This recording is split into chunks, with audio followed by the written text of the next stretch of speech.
নমস্কার, সহজে সংস্কৃত চ্যানেলে তোমাদের সকলকে স্বাগত। এর আগে তোমাদের আমি সংস্কৃত নোট করাবো বলে তো বলেছিলাম, তো সেই অনুযায়ী তোমাদের গীতিকাব্য সম্পর্কে কিছু আমি আলোচনা করিয়েছি। আজকে তোমাদের ঐতিহাসিক কাব্য সম্পর্কে আলোচনা করব। সংস্কৃত ঐতিহাসিক কাব্য, কী কী ঐতিহাসিক কাব্য আছে, হ্যাঁ, ঐতিহাসিক কাব্যের বড় প্রশ্ন এলে তোমরা কিভাবে লিখবে, বা যদি যে কোনো ঐতিহাসিক কাব্য টিকাকারে দিলে কিভাবে লিখবে, বা যদি ঐতিহাসিক কাব্য থেকে শর্ট কোশ্চেন একাধিক আসে সেইগুলি দিলে তোমরা কীভাবে লিখবে, সমস্ত আলোচনা কিন্তু এই এই নোটের আলোচনা করতে করতেই বলতে থাকবো যে কী কী শর্ট কোশ্চেন আসতে পারে, কীভাবে বড় কোশ্চেন লিখবে, কীভাবে টিকাকারে লিখবে, এরকম। এর মধ্যে অনেক আমি কোটেশনও অ্যাড করেছি।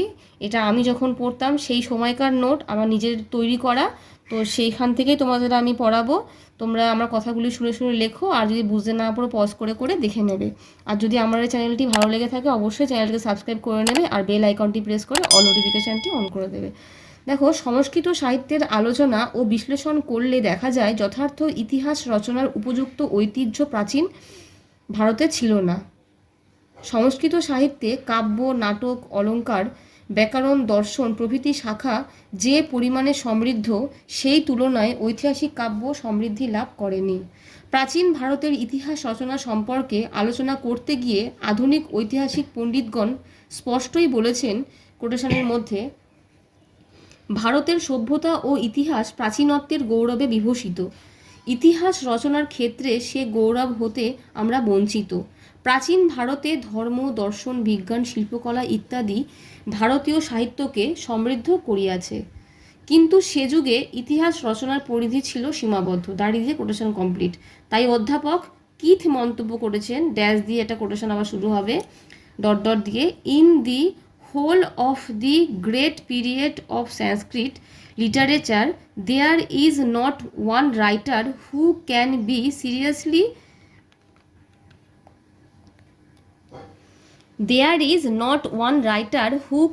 seriously regarded as a critical historian. Quotation complete হবে। বস্তুত সংস্কৃত সাহিত্যের অন্যান্য শাখাকে সমৃদ্ধ করার জন্য কবিরা যে প্রযত্ন ও শ্রম স্বীকার করেছেন, ইতিহাস প্রণয়নে তার কিয়দংশও করেননি। সংস্কৃত সাহিত্যে অঙ্গুলিগণ্য যে কয়েকটি ঐতিহাসিক রচনা পাওয়া যায়, তাতে ঐতিহাসিক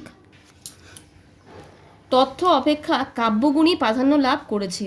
সংস্কৃত ভাষায় উৎকৃষ্ট ঐতিহাসিক গ্রন্থের অভাব আছে সত্য, কিন্তু প্রাচীন ভারতে ঐতিহাসিক দৃষ্টিভঙ্গিরও সম্পূর্ণ অভাব ছিল, এমত গ্রাহ্য করা যায় না। প্যারাচেঞ্জ, ঐতিহাসিক রচনার বীজ উপ্ত হয়েছে বৈদিক সাহিত্যের ব্রাহ্মণ গ্রন্থ সমূহে। তাহলে ঐতিহাসিক রচনার বীজ উপ্ত হয়েছে কোথায়? বৈদিক সাহিত্য গ্রন্থ, ব্রাহ্মণ গ্রন্থে। সেখানে ইতি হ আসো এরূপ প্রয়োগ দেখে এবং উপাখ্যানাদির বর্ণনা দেখে বলা যায় যে ব্রাহ্মণ গ্রন্থ সমূহই প্রাচীন ভারতীয় ইতিহাসের আকর। পুরাণ সাহিত্যও ইতিহাস রচনার ক্ষেত্রে বিশেষ সহায়ক। রামায়ণ ও মহাভারত একাধারে মহাকাব্য ও ইতিহাস। এই গ্রন্থদ্বয়ে একদিকে যেমন প্রাচীন রাজবংশ এবং ক্ষত্রিয়দের বৃত্তান্ত বর্ণিত হয়েছে, অপরদিকে তেমনই চিত্রিত হয়েছে সমকালীন সমাজ ও রাষ্ট্রনীতির বিভিন্ন দিক। শিলালিপিতে তাম্রশাসনে বিভিন্ন রাজার দানপত্রে, প্রশস্তিপত্রে ইতস্তত বিক্ষিপ্ত অবস্থায় ছড়িয়ে আছে অনেক প্রাচীন ইতিহাস। মহাসত্রপ রুদ্রদামনের গিরিনানা ইনস্ক্রিপশন খ্রিস্টীয় 150 শতক বা 150 শতক, সিরি পুলুমাইয়ের নাসিক ইনস্ক্রিপশন খ্রিস্টীয় 150 শতক, হরিসেন রচিত সমুদ্রগুপ্তের প্রশস্তি খ্রিস্টীয় 360 থেকে 390 শতক প্রভৃতি এই প্রসঙ্গে বিশেষ উল্লেখযোগ্য। এই সকল প্রাচীন ঐতিহাসিক উপাদানের উপর ভিত্তি করে যাত্রা শুরু হয়েছে সংস্কৃত ঐতিহাসিক কাব্যের। নিম্নে কিছু উল্লেখযোগ্য সংস্কৃত ঐতিহাসিক কাব্য সম্পর্কে আলোচনা করা হলো। প্রথমে দেখো হর্ষচরিত, এটি একটি ঐতিহাসিক কাব্য। এবার এর সম্পর্কে আলোচনা করছি। এই হর্ষচরিত কিন্তু ইন্ডিভিজুয়াল টিকাকারেও আসতে পারে, যদি সেরকম আসে তাহলে ওপরে যে ঐতিহাসিক কাব্য সম্পর্কে যে বেসিক কিছু আলোচনা আমরা করলাম সেখান থেকে পুরোটা না নিলেও কিছু খানিকটা নিয়ে একটা মোটামুটি 1 পেজ মতন করবে, তারপরে এই হর্ষচরিত টিকাটা লিখবে, তাহলে তোমাদের 5 নম্বর একটা কোশ্চেন কিন্তু কমপ্লিট হবে। দেখো হর্ষচরিতে কি বলেছে, ঐতিহাসিক রচনা বলতে যা বোঝায় তার নিদর্শন হলো বাণভট্টের হর্ষচরিত, যা আলংকারিক মতে আখ্যায়িকা। পুষ্যভূতি বংশের রাজা হর্ষের রাজত্ব কাহিনী বর্ণনার অবসরে কবি প্রভাকর বর্ধনের মৃত্যু, রাজ্যবর্ধনের সিংহাসন লাভ, রাজ্যশ্রী অপহরণ, গৌড়েশ্বরের চক্রান্তে রাজ্যবর্ধনের মৃত্যু, হর্ষের যুদ্ধযাত্রা, রাজ্যশ্রী উদ্ধার প্রভৃতি ঐতিহাসিক ঘটনা উপস্থাপিত করেছেন হর্ষচরিত 8 উচ্ছ্বাসে বিভক্ত। ঠিক আছে, প্রভৃতি। এই তাহলে এখানে প্রশ্ন হতে পারে যে হর্ষচরিত এই ঐতিহাসিক কাব্যের বিষয়বস্তু কি, কটি উচ্ছ্বাসে বিভক্ত, এটি কি ধরনের কাব্য, কথা না আখ্যায়িকা? তাই এটা আখ্যায়িকা, প্রথমেই বলা আছে। অনেক কটি শর্ট কোশ্চেন কিন্তু এখানে আসতে পারে। এর মধ্যে প্রথম আড়াইটি উচ্ছ্বাসে বর্ণিত হয়েছে বাণের বংশ পরিচয়, ইতিহাসের দিক দিয়ে একটি বড় প্রাপ্তি। তবে যথার্থ ঐতিহাসিক রচনা হিসেবে এই কাব্যের অনেক ত্রুটি আছে। এটি মূলত কাব্য, ইতিহাস এখানে উপলক্ষ মাত্র। এটি মূলত কাব্য, ইতিহাস এখানে উপলক্ষ মাত্র।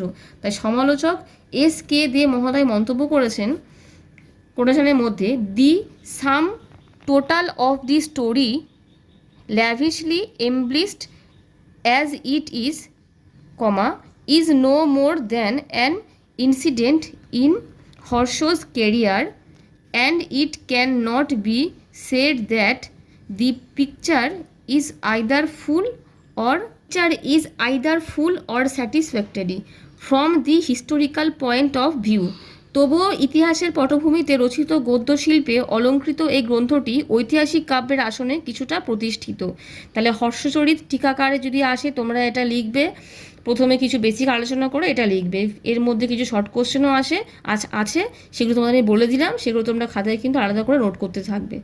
এরপরে আছে বাকপতিরাজের গৌরবহ। বাকপতিরাজ রচিত গৌরবহ প্রাকৃত সাহিত্যের অন্যতম ঐতিহাসিক কাব্য প্রবন্ধ। কাব্যটি মহারাষ্ট্রী প্রাকৃত ভাষায় রচিত, আর্যা ছন্দে এবং 1209টি শ্লোকে নিবদ্ধ। কনৌজ রাজ যশোবর্মা ছিলেন কবির পৃষ্ঠপোষক। যশোবর্মা কর্তৃক গৌড়েশ্বরের পরাজয় বৃত্তান্ত এই কাব্যের মূল প্রতিপাদ্য বিষয়। তাহলে বাকপতিরাজের গৌরবহ কার লেখা, এটি কী ধরনের কাব্য, এর বিষয়বস্তু কী, কটি শ্লোক আছে, কী ছন্দে রচিত, কী ভাষায় রচিত, এই ধরনের কিছু শর্ট কোশ্চেন কিন্তু আসতে পারে। তোমরা খাতায় কিন্তু অবশ্যই নোট করে এই কোশ্চেনগুলোকে আলাদা করবে, তাহলে পরীক্ষার সময় পড়তে সুবিধা হবে। তাহলে মূল প্রতিপাদ্য বিষয় পর্যন্ত হলো। এরপর হচ্ছে 8ম শতাব্দীর প্রথম ভাগে গ্রন্থটি রচিত। তাহলে গ্রন্থটি কোন সময়ে রচিত? এই কাব্যে তৎকালীন গ্রাম্য জীবনের কিছু চিত্র পরিস্ফুট হয়েছে। কবি নিজের কথাও কিছু কিছু এই কাব্যে লিপিবদ্ধ করেছেন। তবে আশ্চর্যের বিষয়, কাব্যের কোথাও গৌড়েশ্বরের নাম উল্লিখিত হয়নি। তারপর একটা দেখো 3 নম্বর, পদ্মগুপ্তের নবসাহসঙ্ক চরিত। পদ্মগুপ্ত নামান্তরে পরিমল প্রণীত নবসাহসঙ্ক চরিত